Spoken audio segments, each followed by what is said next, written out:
We're moving beyond the dazzling ballrooms and stately homes to explore the political power of American-born peeresses. These women may have been known for their wealth and titles, but many also played influential roles in British politics and social reform. At a time when British aristocratic wives were expected to host salons and manage estates, some American women went a step further, engaging in legislative advocacy, social reform, and even standing for political office. Among them was Nancy Astor, the first woman to take a seat in the British Parliament. But she was not alone. Other American-born women in the British aristocracy used their influence to shape policies, push for women's rights, and challenge the status quo. So, what allowed these women to break from tradition? What obstacles did they face? And how did they change the landscape of British politics forever? Let's begin.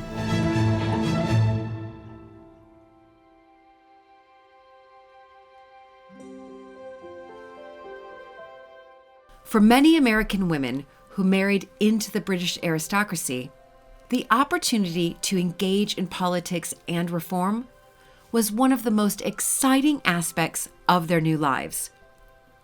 Unlike their counterparts in the United States, where women had few official political roles before suffrage, some aristocratic wives in Britain wielded considerable behind-the-scenes influence over political affairs.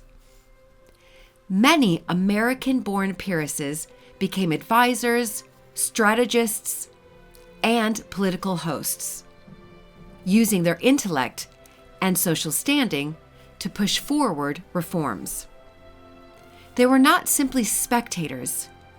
They were political actors, shaping conversations in both Parliament and high society. But for one woman, influence was not enough. She wanted a seat at the table, literally.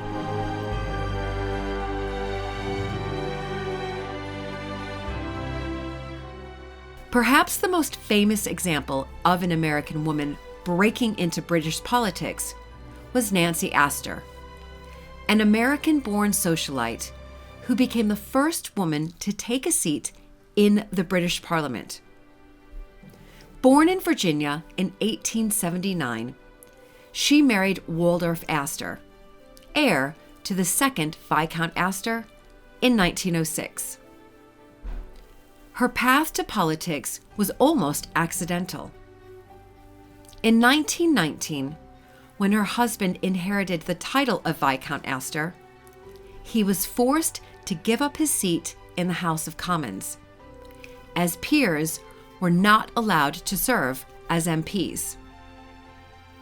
Instead of relinquishing the political influence they had built, Nancy ran for his former seat in Plymouth Sutton and won.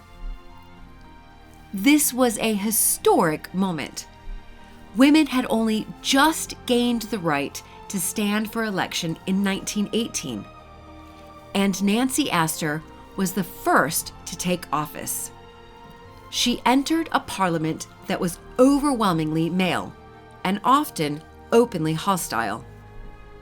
Many of her fellow MPs dismissed her as a socialite unfit for politics, but she proved them wrong.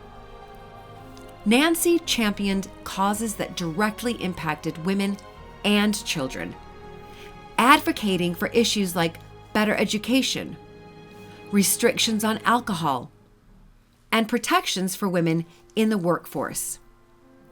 She was also deeply involved in housing reform, recognizing that poor living conditions in urban Britain were a national crisis. Despite her achievements, she was a divisive figure.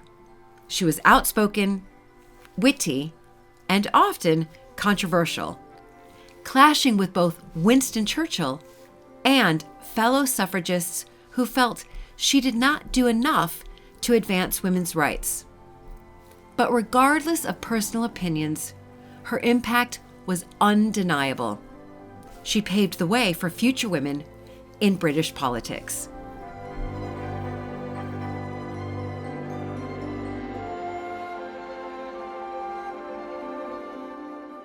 Not every American-born peeress held office, but many exerted power through political salons, philanthropy, and advocacy. For generations, aristocratic women in Britain hosted political gatherings where deals were made and policies were debated. American women, with their confidence and connections, often excelled in these roles. One key figure was Mary Curzon, Baroness Curzon of Kettleston, an American heiress who became Viceroy of India in the early 1900s. While her husband, Lord Curzon, served as Viceroy of India, Mary took on an unofficial but vital political role.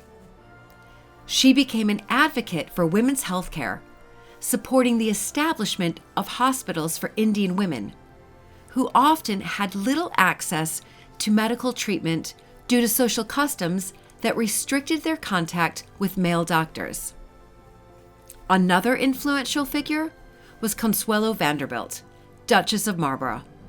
Despite her unhappy marriage to the 9th Duke of Marlborough, Consuelo used her position at Blenheim Palace to push for educational and social reforms. She was a strong supporter of children's charities and worked to improve working-class housing conditions. After her divorce, she continued philanthropic efforts, proving that her commitment to reform was about more than just her title. For these women, aristocracy was not a barrier to political engagement.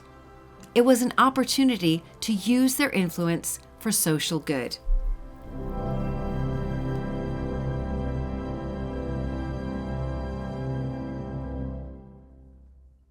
Despite their contributions, American-born peeresses faced significant challenges in British political life. For instance, traditional aristocratic expectations dictated that women should focus on family and social duties rather than policy. Male politicians often viewed them as socialites rather than serious political actors. And British society was slow to accept women's political involvement, even after suffrage. Nancy Astor, for example, frequently endured sexist remarks from fellow MPs, with some even refusing to speak to her in Parliament. But her resilience paved the way for women like Margaret Thatcher, who later became Britain's first female prime minister. Many American-born peeresses also struggled with the tension between their public roles and their private lives. Some, like Mary Curzon, found their health affected by the demands of political life. Others, like Consuelo Vanderbilt, had to navigate unhappy marriages while maintaining their public responsibilities. But despite these challenges, they achieved remarkable successes.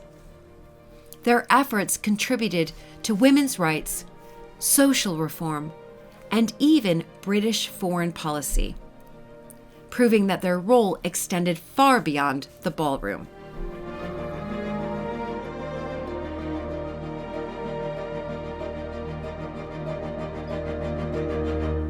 The political engagement of American-born peeresses reshaped the British aristocracy, proving that title and privilege did not mean passivity.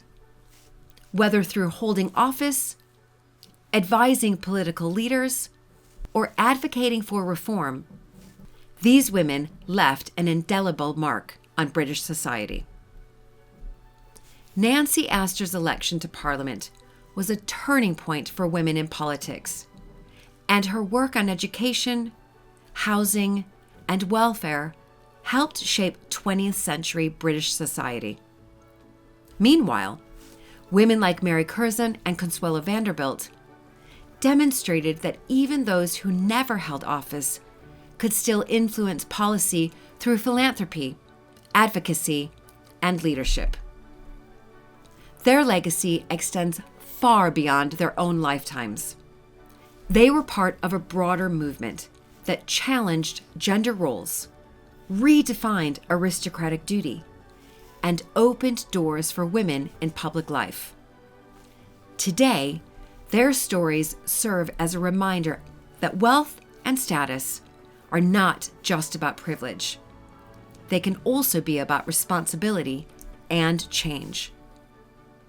So, were these women simply aristocratic hostesses, or were they political trailblazers? Perhaps, as with so many figures in history, they were both.